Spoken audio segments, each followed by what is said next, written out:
Hi guys, ഞാൻ ഉണ്ടാക്കാൻ പോകുന്ന ഈ സാധനം ഇൻസ്റ്റഗ്രാമിൽ യൂട്യൂബിൽ ഒരുപാട് പേരുണ്ടാക്കിയ ഒരു ഫിഷ് ഫ്രൈ ആണ്. ഇത് ഏറ്റവും അവസാനം ഉണ്ടാക്കുന്നത് ഞാനായിരിക്കും. അപ്പോൾ എല്ലാവർക്കും അറിയാം, എന്നാലും അത് കണ്ടോളൂ. ഉള്ളി ഒന്ന് മൂക്കുമ്പോൾ ഉപ്പ് ചേർക്കണം. അതൊക്കെ അവരവരുടെ ഇഷ്ടത്തിനാണ്. അതെ, കഴിഞ്ഞിട്ട് നമ്മളിനി ചേർക്കാൻ പോകുന്നത് ഇതിന് വേണ്ടിയിട്ടുള്ള മസാലകളാണ്.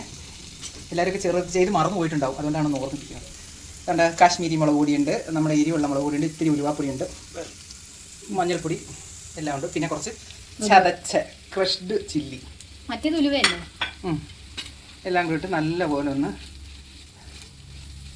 ചെയ്തെടുക്കണം. എല്ലാം ഇങ്ങനെ ഒന്ന് ഇളക്കണം. ഇളക്കിയ ശേഷം എല്ലാം ഒന്ന് മൂത്ത് കഴിയുമ്പോൾ നമ്മൾ ഒരു നെല്ലിക്ക വലിപ്പത്തിലുള്ള പുളി പിഴിഞ്ഞിട്ട് അതിൻ്റെ ജ്യൂസ് ചേർത്ത് കൊടുക്കണം. എന്ത് പുളിന്ന് പറയാ, പിഴിപുളി അതറിയാൻ വേണ്ടി കൂട്ടാൻ പറ്റണം.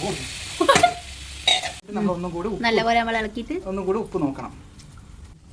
കുരുമുളക് ചേർക്കുന്ന കാര്യം മറന്നുപോയി. കുരുമുളകൊക്കെ അവനവൻ്റെ എരിവിന് അനുസരിച്ചിട്ടാണ് ചേർക്കേണ്ടത്. ഇപ്പം ലേറ്റ് ആയിട്ടില്ല, ഇപ്പോഴും ചേർക്കാം. ഇനി ഇതിലേക്ക് നമ്മൾ വൃത്തിയാക്കി വെച്ചിരിക്കുന്ന മത്തി വറക്കി ഇങ്ങനെ ഇടണം. മത്തി അടുക്കി വെച്ച പോലെ പറയുന്നത്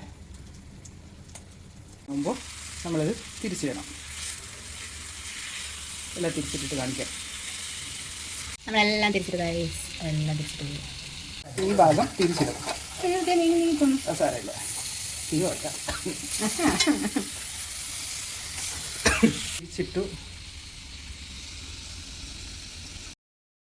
നമ്മുടെ ഫ്രൈ റെഡി ആയിട്ടുണ്ട്.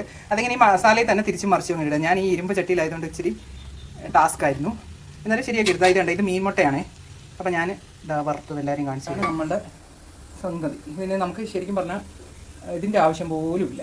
അതെ, വേറൊരു കറിയുടെയും ആവശ്യമില്ല. ഇനി നമ്മൾ ഇച്ചിരി നേരത്തെ ഉണ്ടാക്കി വെച്ച മീൻകറി.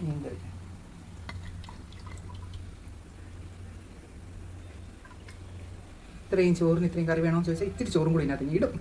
അപ്പോൾ എല്ലാവരും ചെയ്ത് നോക്കണേ. ഓക്കെ.